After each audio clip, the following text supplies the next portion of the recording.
அத்தியாயம் 74. பாரியின் கேள்வியில் தடுமாறி நின்றாள் அருவி. வேற எதுக்கு வந்திருப்பா? இதோ இந்த கள்ளக்காதலனை பார்க்கத்தான் வந்திருப்பா. நக்கலாக சொன்னார் சிங்கம். மரியாதை பேசுங்க. உங்க பேத்தி வயசு இருக்கும். என்கிட்ட இந்த மாதிரி பேசுறீங்க?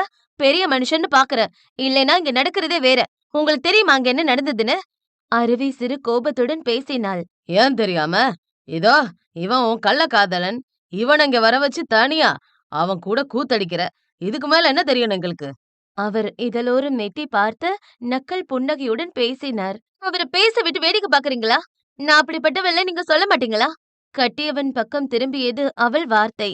அவனும் பதில் சொல்லாமல் சில மாதங்களுக்கு முன்பு நடந்ததை எண்ணி பார்த்தான். பாரி என்னதான் இங்கு அடிதடி வட்டிக்கு விடுவது என்று வருடத்தில் 11 மாதமும் கெட்டவனாக இருந்தாலும் அவன் அம்மாவின் ஆசைக்காக ஒரு மாதம் மட்டும் அனைத்தையும் விட்டு அவன் எப்படி இருக்க வேண்டும் என்று அவன் அன்னை ஆசைப்பட்டாரோ அதுபோல எந்த தப்பும் செய்யாமல் அம்பியைப் போல இருப்பான். அந்த ஒரு மாதம் வீட்டுக்கே தெரியாமல் எங்காவது சென்று விடுவான். அப்படி வரும்பொழுதுதான் சென்னையில் வைத்து அவன் அருவியை சந்தித்தான். இதுவரை எந்த பெண்ணின் மீதும் பெரிதாய் நாட்டம் கொள்ளாதவனுக்கு ஏனோ அருவியை பார்த்ததும் பிடித்து போனது. ஏன் என்ற காரணம் தெரியாது. ஆனால் அவளுடன் இருக்கும்போது அவன் சந்தோஷமாக இருந்தான். நிம்மதியாக உணர்ந்தான். அது போக போக அப்படியே காதலாக மலர்ந்தது. அவனே அங்கிருந்து கிளம்பும் முன் அருவியிடம் அவன் மனதில் இருக்கும் காதலை சொல்ல வேண்டும் என்று எண்ணிக்கொண்டிருந்த சமயத்தில்தான் அருவியும் ஒரு முக்கியமான விஷயம் பேச வேண்டும் என்று சொன்னாள். தமிழாகிய பாரிக்கு புரிந்தது. அவளும் தன்னை போல் தன்னிடம் காதலை சொல்லப் போகிறாள் என்று. ஆனால் முக்கியமான வேலையாக வெளியே செல்ல வேண்டிய நிலைக்கு தள்ளப்பட்டான். சரி சீக்கிரம் வந்து அவளிடம் காதலை சொல்ல வேண்டும் என்று பெரும் ஆசை கொண்டவன் ஒரு வாரத்தில் முடிக்க வேண்டிய வேலையை 6 நாளில் முடித்துவிட்டு அவளுக்கு சர்ப்ரைஸ் கொடுக்கும்படி அவளை தேடி சென்றவன் அருவி அவள் நண்பர்களுடன் சேர்ந்து மாலுக்கு சென்றதை கவனித்தான். அங்கு வைத்தே அவளுக்கு சர்ப்ரைஸ் கொடுக்க நினைக்கும் பொழுதுதான் அங்கே அவள் மண்டியிட்டு விக்கியிடம் ப்ரப்போஸ் செய்து கொண்டிருப்பதை கவனித்து அவனின் மொத்த இதயமும் அப்படியே நொறுங்கி போனது. அவன் கண்களையே அவனால் நம்ப முடியவில்லை. அவன் அம்மா அப்பா தங்கை என்று ஒவ்வொருவரும் அவனை விட்டு பிரிந்து செல்ல யாருக்காக வாழ்கிறோம் என்று தெரியாமல் விரக்தியில் வாழ்ந்தவன் அருவியை பார்த்த பிறகுதான் வாழ்க்கை மீது ஒரு பிடிப்பே வந்தது. ஆனால் அதையெல்லாம் ஒரு நொடி பொழுதில் அடுத்து நொறுக்கியதைப் போல இருந்தது அவனுக்கு. அடுத்த நாள் அருவி சொன்னதைப் போல அவளை பார்க்க வந்தவன் அவளை 4 கேள்வி கேட்க வேண்டும் என்று வெறியுடன் காத்திருந்தான். ஆனால் அங்கே அவனை சிலர் கொல்ல வந்த பொழுதுதான் அவர்களுடன் சண்டையிட்டான். அதைத்தான் பெண்ணவள் மறைந்து நின்று பார்த்தாள். அருவியை இங்கு பார்த்ததும் அந்த கோபம் அவனுக்கு துளிர்விட்டது. அதற்காக பழிவாங்கத்தான் அவளை திருமணம் செய்தான். ஆனால் போக போக அவள் மீதிருந்த காதல் மேலோங்கி அவன் அதையெல்லாம் மறந்துவிட்டான். ஆனால் இப்பொழுது மீண்டும் அந்த விக்கியுடனே சேர்ந்து அவளை பார்த்ததும் பாரிக்கு பழசெல்லாம் ஞாபகம் வந்தது. அவன் கண்களில் கோபம் பெருகியது. ஏன் அமைதியா இருக்கீங்க? நான் தப்பானவன் சொல்றாங்க. நான் அப்படிப்பட்ட பொண்ணு இல்லைன்னு சொல்லுங்க ப்ளீஸ். கண்களால் இறைஞ்சினாள் அருவி. பாரி அவளை திரும்பி பார்த்தான். இங்க எதுக்கு வந்தான்னு கேட்டேன். ஒவ்வொரு வார்த்தையும் அழுத்தி அதே சமயம் நிதானமாக கேட்டான். அப்படின்னா என்ன அர்த்தம்? என்ன சந்தேகப்படுறீங்களா தமிழ்? அவங்க எல்லாரும் சொல்ற மாதிரி நான் தான் அவனை வர சொல்லி இவன் கூட அஃபேர் வச்சுக்கிட்டேன்னு சொல்றீங்களா? கோபம் துளிர்விட ஒருவித அதிர்ச்சியுடன் கேட்டாள். உன் காதலனை பார்க்க போறதா சொல்லிட்டு வந்ததா வேலைக்காரங்க சொல்றாங்க. அப்ப இவன் தான் உன் காதலனா? என்று பாரி கேட்ட கேள்வியில் அப்படியே உறைந்து போய் நின்றாள் அருவி. இதை அவள் பாரியிடம் இருந்து எதிர்பார்க்கவில்லை. மற்றவர்கள் சொல்லும் பொழுது தெரியவில்லை.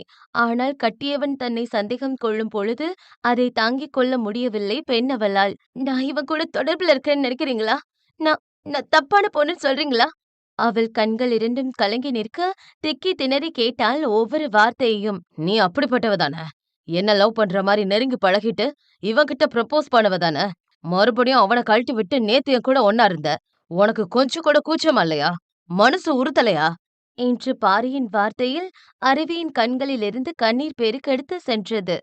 அதே சமயம் இப்படி ஒரு வார்த்தையை கேட்டுவிட்டானே என்ற கோபமும் மேலோங்க நிற்க அவன் சட்டையை பிடித்து விட்டால் கண்கள் இரண்டும் சிவக்க. ஏய், யார பார்த்து என்ன கேள்வி கேட்ட? உதடு துடிக்க அந்த சட்டையை பிடித்தவளுக்கு கேட்க 1000 கேள்வி இருந்தாலும் வார்த்தை வரவில்லை. அழுகைதான் வந்தது. ஆனால் ஒன்று தெளிவாகிவிட்டது அவளுக்கு. அவள் நினைத்தது போல அவன்தான் தமிழ் என்று உறுதியானது. அந்த மாலில் நடந்ததை நினைத்து பார்த்தாள் அருவி.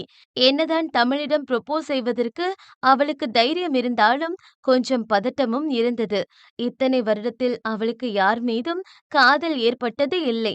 அதனால் ஒரு மாதிரி தயக்கம் கொண்டவள் நாளை எப்படி தமிழிடம் ப்ரொபோஸ் செய்ய வேண்டும் என்று பிக்கியை வைத்து டெமோ பார்த்தாள். அவனை தமிழாக எண்ணி அவனிடம் அந்த பொக்கேவையும் மோதிரத்தையும் நீட்டினாள். இதுதான் நடந்தது. ஆனால் அதை பார்த்து தவறாக புரிந்து கொண்டான் தமிழ். நடந்ததை எண்ணி பார்த்தவளுக்கு அவள் நினைத்திருந்தால் நடந்ததை எடுத்து சொல்லி அவனுக்கு உண்மையை புரிய வைத்திருக்க முடியும். ஆனால் எடுத்து சொல்லும் நிலையில் அவளும் இல்லை. சொன்னால் புரிந்து கொள்ளும் நிலையில் அவனும் இல்லை. அவர்கள் சொன்னதை கண்மூடித்தனமாக நம்பக்கூடியவன் கட்டிய மனைவியையும் தவறானவள் என்று முடிவு செய்து விட்டான். கல்யாண வாழ்க்கையில் அடித்தளமே நம்பிக்கைதான். அதுவே சுக்கு நூறாக உடைந்து நொறுங்கும் பொழுது அதற்கு மேல் பேசி என்ன பிரயோஜனம்? கண்ணால் பார்த்ததை உண்மை என்று நம்பி அவள் கண்ணியத்தை எடை போட்டு தவறாக பேசிவிட்டான். அதுவும் இருவருக்கும் இடையே நடந்த ஊடலை அத்தனை பேரின் முன்பு இழுத்து வைத்து பேசி அவர்கள் அந்தரங்கத்தை அசிங்கப்படுத்தியது மட்டுமில்லாமல் அவள் கேவலமானவள் என்று பறைசாற்றிக் கொண்டிருக்கிறான். இதற்கு மேல் அவனிடம் பேசி என்ன பிரயோஜனம்? ப்ரோ, என்ன பேசுறீங்க? நீங்க நினைக்கிற மாதிரி இல்ல. அன்னைக்கு என்று நடந்ததை எடுத்து சொல்ல முயற்சி செய்தான் விக்கி. ஆனால் பேசாதே என்பதனைப் போல அவள் கையை பிடித்தாள் அருவி. ஆத்தாடே, பாரா பேராண்டே, நம்ம கண்ணு முன்னாடியே கட்டின புருஷன் இருக்கும்போது அவன் கைய பிடிக்கிறா பாரு. நாம இல்லாத போது என்னவெல்லாம் பண்ணுவா என்று இன்னும் ஏற்றி விட்டார் சிங்கம். யோ, நீங்கெல்லாம் ஒரு மனுஷனா? இன்னொரு வார்த்தை ஏதாவது பேசுனேன் வை, மரியாதை கெட்டுடும். கோபம் பொங்க சொன்னவளின் கன்னத்தில் இடியென இறங்கியது பாரியின் அடி. சிங்கம் இதை பார்த்து நாசுக்காக சிரித்துக் கொண்டார். அவர் எதிர்பார்த்தது இதைத்தான். கன்னத்தில் கையை வைத்து கலங்கிய கண்களுடன் பாரியை நிமிர்ந்து பார்த்தாள் அருவி. யார பார்த்து என்ன வார்த்தை பேசுற? நீ ஒழுக்கம் இல்லாத வேலையை பார்த்துட்டு நீ பண்ண தப்ப மறைக்க என் தாத்தாவை எதிர்த்து பேசுவியா? கொலை பண்ணிருவா உன்ன. அவன் தானே உனக்கு வேணும்.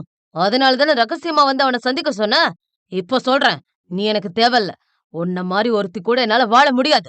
இந்த நிமிஷமே மொத்தமா என்ன விட்டும் இந்த ஊரை விட்டு போயிரு. போடி என்று உச்சக்கட்ட கோபத்தில் என்ன பேசுகிறோம் என்று தெரியாமல் தன்னையும் மீறிய கோபத்தில் அருவியின் கழுத்தை பிடித்து தள்ளினான் பாரி. இதை எதிர்பாராத அருவி தடுமாறி போய் கீழே விழும் வேளை அவளை தாங்கி பிடித்தது ஒரு வலிய கரம். கண்ணீர் வடிந்த கண்களுடன் நிமிர்ந்து பார்த்த அருவி அவள் முன்னே நின்று கொண்டிருந்தவனை கண்டு அழுது சிவந்த கண்கள் இரண்டும் இன்னும் பெரிதாக விரிந்தது. வார்த்தைகள் தடுமாற ஒருவித அதிர்வுடன் தன் முன்னே நின்று கொண்டிருந்தவனை பார்த்தாள். அண்ணா! என் அன்னையை கண்ட குழந்தையைப் போல அவனை தாவி அணைத்து கொண்டாள் அருவி. அவள் முன்னே முகம் இறுகி போய் நின்று கொண்டிருந்தான் மாறன். அத்தியாயம் 75. அழும் குழந்தை கடைசியில் அன்னையை தேடி தேடி வருவதைப் போல தன் அண்ணனை பார்த்ததும் மாறனை தாவி அணைத்து கொண்டாள் அருவி. மாறன் இறுகிய முகத்துடன் தங்கையின் தலையை வருடி கொடுத்தான். இப்பொழுதுதான் மாமனும் மச்சானும் ஒருவரை ஒருவர் நேரில் பார்த்து கொண்டார்கள். பாரியின் பார்வை மாறன் மீது கோபமாக படர மாறனின் பார்வையும் பாரி மீது கோபமாகத்தான் விழுந்தது. அருவி சொன்னதை வைத்தே அவன் அருவியின் அண்ணா என்று அங்கிருந்தவர்களுக்கு புரிந்தது. அதுக்கு முன்னாடி எப்படி மாறன் இங்க சரியான நேரத்துக்கு வந்தான்னு உங்க எல்லாருக்கும் டவுட் இருக்கும். அதுக்கு ஒரு சின்ன கிளாரிஃபிகேஷன் கொடுத்துட்றேன். நேற்று பாரி சோனியாவையும் கதிரையும் ரிலீஸ் பண்ணதும் சோனியா முதல்ல போய் பார்த்தது மாறனை தான். இங்க நடக்கிற விஷயத்தையும் அவங்க அருவியை ஹவுஸ் அரெஸ்ட் பண்ணி வச்சிருக்கிறது இப்படி எல்லாத்தையும் ஒண்ணு விடாம சொல்லிட்டா. அவ தப்பிச்சு போனது பத்தாதுன்னு அருவியையும் காப்பாத்த எண்ணி உடனே கஷ்டப்பட்டு மாறன் அட்ரஸ் கண்டுபிடிச்சு உண்மையெல்லாம் எடுத்து சொன்னா அந்த நல்ல உள்ளம். அவ்வளோதான். எந்த ஊருக்கு தன்னோட தங்கச்சி போகவே கூடாது, யார பார்க்கவே கூடாதுன்னு இத்தனை வருஷமா பொத்தி பொத்தி வச்சிருந்தானோ, கடைசில அதுவே நடந்துருச்சுன்னு தெரிஞ்சதும் உடனே கிளம்பிட்டான் மாறன். மாறனின் பார்வை அங்கு வயதான போதும் முறுக்கேறிய உடலுடன் நரைத்த தாடி முடியுடன் இருந்த சிங்கத்தின் மீது அழுத்தமாக படிந்தது. பல வருடங்கள் ஆகிவிட்டது. ஆனாலும் அவனால் அவரை மறக்க முடியாது. அவரை பார்க்கும் பொழுதெல்லாம் தன் பெற்றோரை கதற கதற கொன்னதுதான் அவனுக்கு ஞாபகம் வந்தது. சிங்கத்தின் பார்வையும் மாறன் மீது படிந்தது. ஏனோ தெரியவில்லை, அவனை பார்க்கும் பொழுது, அந்த கண்ணை பார்க்கும் பொழுது, இதற்கு முன் எங்கோ அவனை பார்த்தது போலவே ஒரு உணர்வு அவருக்குள். "தோடா, அந்த உத்தம பத்தினியோட யோக்கிய சிகாமணி அண்ணன் வந்துட்டான் போல." நக்கலாக பேசினான் கூட்டத்தில் ஒருவன். தங்கையை அணைத்திருந்த மாறன் கோபமாக திரும்பி பார்த்தான். அந்த ஒற்றை பார்வையைக் கண்டு அவன் பயந்து போய் 2 எட்டு தள்ளி நின்றான். "அண்ணா, போலாம். அண்ணா ப்ளீஸ்" கெஞ்சுதலாக கேட்டாள் அருவி. அவள் அழுகை இன்னும் நிற்கவே இல்லை. தான் உயிருக்கு உயிராக நேசித்தவன், கட்டிய கணவன் இப்படி ஒரு கேள்வியை கேட்டுவிட்டானே என்று அவளால் அதை ஏற்றுக்கொள்ளவே முடியவில்லை. தன் தங்கையை இத்தனை தூரம் கொடுமை செய்த பாரியையும், தன் பெற்றோர்களை தன் கண்முன்னே கொன்ன அந்த சிங்கத்தையும் அந்த இடத்திலே அவன் கையால் கொன்று போடும் கோபம் வந்தது மாறனுக்கு. ஆனால் தன்னால் தன் தங்கைக்கு எதுவும் ஆகிவிடக் கூடாது. ஒரு அண்ணனாக அவளுக்கு நல்ல வாழ்க்கை அமைத்துக் கொடுப்பது அவன் கடமை. அதற்காகத்தான் இத்தனை வருடம் காத்திருந்தான். அதை நல்லபடியாக முடிக்க வேண்டும் என்றால் இன்னும் கொஞ்ச காலம் பொறுமையாக இருக்க வேண்டும் என்று மொத்த கோபத்தையும் அடக்கிக் கொண்டவன் தங்கையை மார்போடு அணைத்தபடி அங்கிருந்து நகர்ந்தான். கோபத்தில் பேசினாலும் கூட பாரியின் மனதில் ஏனோ தெரியவில்லை, அவள் பிரிந்து செல்லும் பொழுது ஒரு வலி. அவள் போன திசையையே பார்த்து கொண்டிருந்தான், கண்ணை எடுக்காமல். "அண்ணா, ஒரு நிமிஷம்" என்றபடி கலங்கிய கண்களுடன் திரும்பி பார்த்த அருவி பாரியின் கண்களை பார்த்தாள். அவளை பெரிய அளவில் காயப்படுத்தி விட்டான் அவன். அவள் இடத்தில் வேறு யாராக இருந்தாலும் நிச்சயம் இதை சொல்ல மாட்டார்கள். ஆனால் அதுதான் மற்றவர்களுக்கும் அருவிக்கும் உள்ள வித்தியாசம். அவள் சுயநலமானவள் இல்லை. மற்றவர்கள் வேதனைப்படுவதைக் கண்டு ரசிப்பவளும் இல்லை. உன் பொக்கிஷமோ சந்தோஷமோ இன்னும் உன்னை விட்டு போகல. ரூம்ல பாரு, புரியும். கலங்கிய கண்களுடன் சொன்னவளை குழப்பத்துடன் பார்த்தான் பாரி. அதற்கான அர்த்தம் என்னவென்று அவனுக்கு புரியவில்லை. நாளை அவள் மனதில் இருக்கும் காதலை அவனிடம் சொல்லி இதே ஊரில் அவனுடன் சந்தோஷமாக வாழ வேண்டும் என்ற அருவியின் மொத்த கனவும் இப்படி சில மணி நேரங்களில் மொத்தமாக உடைந்து போகும் என்று அவள் கொஞ்சம் கூட எதிர்பார்க்கவில்லை. குடிகாரன், வேலை வெட்டி இல்லாதவனிடம் கூட குடும்பம் நடத்தி விடலாம். ஆனால் சந்தேகம் கொள்பவன் மீதும் நம்பிக்கை இல்லாத இடத்திலும் எப்படி வாழ முடியும்? அருவி இல்லாத வீடு என்னவோ பொலிவிழந்தது போலவே இருந்தது. நாட்கள் ஓடியது. ஆனால் அந்த வீட்டில் சந்தோஷம் என்பதற்கு துளியும் இடமில்லை. பெண்கள் எல்லோரும் ஒரு மாதிரி சோக கடலில் முத்தெடுத்தார்கள். அதிலும் பாரி யாரிடமும் பேசாமல் அவன் குடோனே கதியாக கிடந்தான். எங்கும் செல்வதில்லை, யாரிடமும் பேசுவதில்லை. கடைசியாக அருவியை பார்த்ததும் அவளுடன் வாழ்ந்த அந்த சில நாட்களும் அவன் மூளைக்குள் வண்டாக குடைந்து கொண்டிருந்தது. அவள் மீது அவன் போட்ட பழிக்கு அவள் தன்னிடம் ஏதாவது ஆர்கியூ செய்வாள் என்று எதிர்பார்த்தான் பாரி. ஆனால் அவன் சட்டையை கோபமாக பிடித்தவள் எதுவும் பேசாமல் அவன் கண்களை பார்த்தது அவனுக்கு என்னவோ போல் இருந்தது. ஒரே மாதிரி அந்த கண்களை மீண்டும் மீண்டும் நினைத்து பார்த்தவனுக்கு பைத்தியம் பிடிப்பது போல இருந்தது. கோபத்தில் அந்த இடமெங்கும் அதிரும்படி கத்தியவன் அந்த பீர் பாட்டிலை எடுத்து தூக்கி அடித்தான் அந்த சுவற்றில். அவன் இருக்கும் அந்த நிலையைக் கண்டு அவன் அருகே செல்வதற்கு கூட அங்கே வேலை செய்பவர்களும் அவன் வீட்டை சேர்ந்தவர்களும் பயந்தார்கள். சிங்கம் கூட பேரனை பார்க்க பலமுறை வந்தார். அவனிடம் எடுத்து பேசி வேறு கல்யாணத்திற்கு பிட்டு போட்டு பார்த்தார். ஆனால் பாரி உறுதியாக சொல்லிவிட்டான், "அவ வேணும்னா என்னை ஏமாத்திட்டு போயிருக்கலாம். ஆனா என் வாழ்க்கையில இன்னொரு வாழ்க்கைக்கு இடம் இல்ல. இன்னொரு பொண்ணுக்கும் இடம் இல்ல. இன்னொரு முறை இத பத்தி பேசணும்னா யாரும் இங்க வராதீங்க. என்ன கொஞ்சம் தனியா விடுங்க" என்று முகத்தில் அடித்தாற்போல் பேசிய பேரனை கண்டு சிங்கத்திற்கு என்னவோ போல் ஆகிவிட்டது. இத்தனை வருடத்தில் பாரி அவரை எதிர்த்து பேசியதே இல்லை. ஆனால் கேவலம் அவளால் தன் பேரன் தன் மீது கோபம் கொள்ளும் நிலைக்கு அவனை கொண்டு வந்து விட்டாளே, அப்படி என்ன அவனுக்கு மந்திரம் போட்டாலோ தெரியவில்லை என்று இன்னும் அவருக்கு அருவி மீதுதான் வஞ்சகம் கூடியது. ஆனாலும் ஏனோ மாறனின் அந்த கூர்பார்வை அவரை ஒரு மாதிரி தொந்தரவு செய்து கொண்டே இருந்தது. அந்த பார்வையை இதற்கு முன் எங்கோ பார்த்தது போல் அவருக்குள் ஒரு எண்ணம். அவரும் மீண்டும் மீண்டும் நினைவுபடுத்தி பார்க்க முயற்சி செய்கிறார். ஆனால் பலன் என்னவோ பூஜ்யம்தான். தான். எப்படியோ அந்த அருவியை வீட்டை விட்டு துரத்தி விட்டார். அவரின் அடுத்த கட்ட பிளான் அவர் மகள் வயிற்று பிள்ளைகளை கண்டுபிடிப்பதும் இன்னொரு முக்கியமான விஷயமும் தான். சிங்கம் தீவிரமான யோசனையில் இருக்கும் பொழுது ஒருவன் ஓடி வந்து அவர் அருகே பவ்யமாக நின்றான். என்ன என்றார் சிங்கம் கேள்வியாக. கண்டுபிடிச்சிட்டோம் ஐயா என்று அவன் ஒரு மாதிரி பம்மியபடி சொல்ல, அதை கேட்டு அவர் முகத்தில் அப்படி ஒரு சந்தோஷம். அதிர்ஷ்டம் என் பக்கமே இருக்கு. திமிருடன் சொன்னவர் அவர் மீசையை முறுக்கி வில்லைத்தனமாய் சிரித்துக் கொண்டார். அதே சமயம் இங்கு பாரியும் கண்களை மூடி அருவி சொன்னதை பற்றியே மீண்டும் மீண்டும் யோசித்து பார்த்தான். அப்பொழுது அருவி சொன்ன வார்த்தை அவனுக்கு எதுவோ க்ளூ கொடுப்பதை போல இருந்தது. ஓ, பொக்கிஷமோ சந்தோஷமோ இன்னும் உன்னை விட்டு போகல என்று அருவி சொன்னதை யோசித்து பார்த்தவனின் மண்டையில் பட்டென்று பல்பு எரிந்தது. அவன் அரை போதையில் ஒரு நாள் அருவியிடம் உளறியது ஞாபகம் வந்தது. என் பொக்கிஷமும் சந்தோஷமும் என் அம்மாவும் தங்கச்சியும் தான். எப்போ அவங்க என்னை விட்டு மொத்தமா போனாங்களோ அப்பவே எல்லாமே என்னை விட்டு போயிடுச்சு என்று போதையில் அவளிடம் உளறியதை எண்ணி பார்த்தவன் அவள் சொன்னதை யோசித்து பார்த்தான். கடைசியாக அவள் ரூம்ல பாரு என்று சொன்னதும் அவனுக்கு ஞாபகம் வரவே வேகமாக வண்டி எடுத்தவன் வீட்டுக்கு போய் அவன் ரூம் கதவை திறந்து எதையோ தேடினான். அவன் கண்கள் பதட்டமாக எதையோ தேடியது. பொழுது ஒரு ஓரமாக கிஃப்ட் ஒன்று கீழே விழுந்து கிடந்தது. அது பாரியின் பர்த்டேவுக்காக அருவி ரெடி பண்ணி வைத்தது. உண்மை அறிந்ததும் அவசரமாக கிஃப்ட் ரெடி பண்ணி வைத்துவிட்டு தான் உண்மையை சொல்வதற்காக பாரியை பார்க்க கிளம்பினாள் அருவி. அந்த கிஃப்டை பிரித்து பார்த்தான் பாரி. அதில் குட்டி குட்டியாக நிறைய கிஃப்ட் இருந்தது. ஆனால் அது எதையும் பாரியின் கண்கள் கண்டு கொள்ளவில்லை. அவன் கண்கள் வேறு எதையோ தேடியது. அந்த கிஃப்டுகளுக்கு நடுவே கிஸ் சிம்பலுடன் ஒரு கடிதமும் இருந்தது. அதை கைகள் நடுங்க எடுத்தது அவன் கரங்கள். உன் அம்மாவும் தங்கச்சியும் இன்னும் சாகல. அவங்க சென்னையில இருக்காங்க. அதுவும் நம்ம முதல் முறை பார்த்த தியேட்டருக்கு பக்கத்துல இருக்க தெருவுல.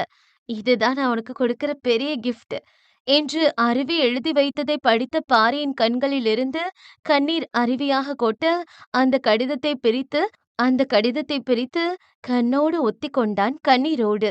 உண்மையில் அருவி அவனுக்கு கொடுத்தது மிகப்பெரிய கிஃப்ட் தான். அத்தியாயம் 76. மீனாட்சி அவள் அன்னை சாந்தியிடம் முகம் கொடுத்து பேசுவதில்லை. எதையோ பறிகொடுத்தது போலவே இருந்தாள்.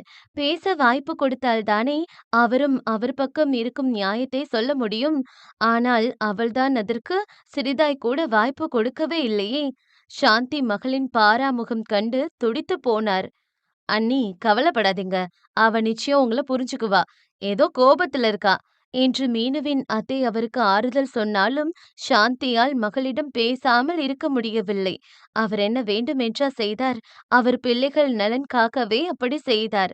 கன்னத்தில் வடிந்த கண்ணீரை துடைத்து கொண்டவர் இன்று எப்படியாவது மகளிடம் பேச வேண்டும் என்று மீனாட்சிக்காக காத்து கொண்டிருந்தார். மீனாட்சி ஸ்கூல் விட்டு வந்தவள் அங்கு அவள் அன்னை இருந்ததை பார்த்தாலும் பார்க்காதது போலவே கடந்து சென்றாள். மீனாட்சி! அவள் அன்னையின் அழைப்பில் அவள் கால்கள் நின்றது. இந்த ஒரு சில நாட்களில் அழகு ஓவியமாக இருந்தவள் ஒழுங்காக உண்ணாமல் சரிவர சாப்பிடாமல் வாடி போயிருந்தாள். கண்ணை சுற்றி கருவளையம் படர்ந்திருந்தது. தங்கம், அம்மா எது பண்ணாலும் உன் நல்லதுக்கு தான் பண்ணுவ. என்ன நம்புடா. நான் அப்படி பண்ணுவேனா? வார்த்தையில் அத்தனை வேதனை இருந்தது. ஆனால் மீனாட்சி அன்னை மீது பயங்கர கோபத்தில் இருந்ததால் அவர் வார்த்தையில் இருந்த வேதனையை கவனிக்க மறந்துவிட்டாள். என்ன செய்வது? காதல் வலி அவள் கண்களை மூடிவிட்டது. என்ன புரிஞ்சுக்கோடா. இந்த அம்மா உனக்காக தான் வாழ்ந்துட்டு இருக்கேன்டா. வேதனையுடன் வந்தது அவர் வார்த்தை. சிரித்து கொண்டாள் பெண்ணவள். எனக்காக வாழ்றீங்களா? அதுக்கான அர்த்தம் இத்தனை நாளா எனக்கு புரியல. ஆனா இன்னைக்கு புரியுது எனக்கு. நீங்க எனக்காக வாழல, என்ன வச்சு வாழலாம்னு நினைச்சிருக்கீங்க. என்ன அப்படி பாக்குறீங்க? பொண்ணு நல்லபடியா வளர்த்து ஒரு பணக்கார வீட்ல கட்டி கொடுத்துட்டா அவளை வச்சு நம்மளும் செட்டில் ஆகிடலாம் நினைச்சீங்க. அப்படித்தானே? கோபத்தில் என்ன பேசுகிறோம் என்று புரியாமல் வார்த்தையை விட்டாள். ஆனா ஒரு விஷயத்த சொல்லணும். கோபம் வந்தா அண்ணனுக்கும் தங்கச்சிக்கும் அடுத்தவங்கள காயப்படுத்துறது தான் வேலை போல. என்ன பேசுறோம்னு புரியாம பேசுறாங்க. பெற்றவளால் எப்படி அந்த மாதிரியான வார்த்தையை தாங்கிக் கொள்ள முடியும்? அதுவும் அவர் பெற்ற பிள்ளைகளுக்காகத்தான் அனைத்தையும் விட்டு இப்படி ஒரு வாழ்க்கையை வாழ்ந்து கொண்டிருக்கிறார். அதனால் மகளின் வார்த்தையை பொறுத்து கொள்ள முடியாதவர் ஒரு கோபத்தில் அவள் கன்னத்தில் ஓங்கி அறைந்து விட்டார். ஏற்கனவே அவர் மீது மீனாட்சி கோபமாக இருந்ததால் அவர் அடித்ததும் இன்னும் கோபம் அதிகமானது. உண்மைய சொன்னா உங்களுக்கு கோபம் வருதா? நீங்க என்ன யோக்கியமா?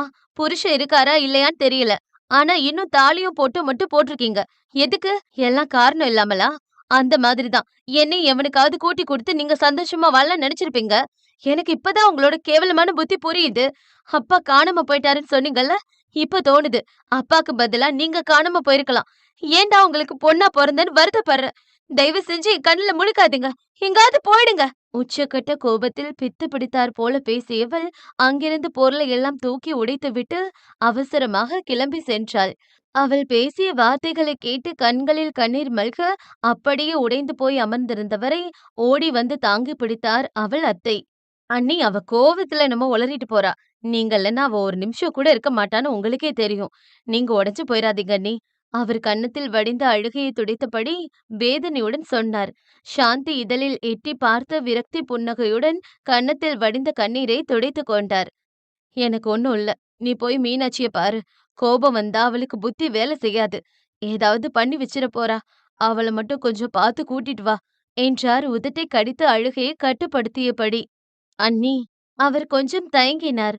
எனக்கு ஒண்ணும் இல்லம்மா, நீ போ என்று அவரை அனுப்பி வைத்த சாந்தி புறங்கை கொண்டு முகத்தை துடைத்துக் கொண்டவர் அவர் வழக்கமாக எழுதும் டைரி எடுத்து மகனை நினைத்து எழுதிக் கொண்டிருந்தார்.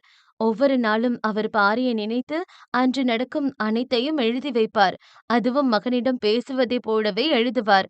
இன்றும் மனம் வேதனையாக இருக்க பாரியிடம் பேசுவதைப் போல நினைத்து அந்த டைரியை எழுதிக் கொண்டிருந்தவருக்கு அந்த வீட்டின் காலிங் பெல் அடிக்கும் சத்தம் கேட்டது.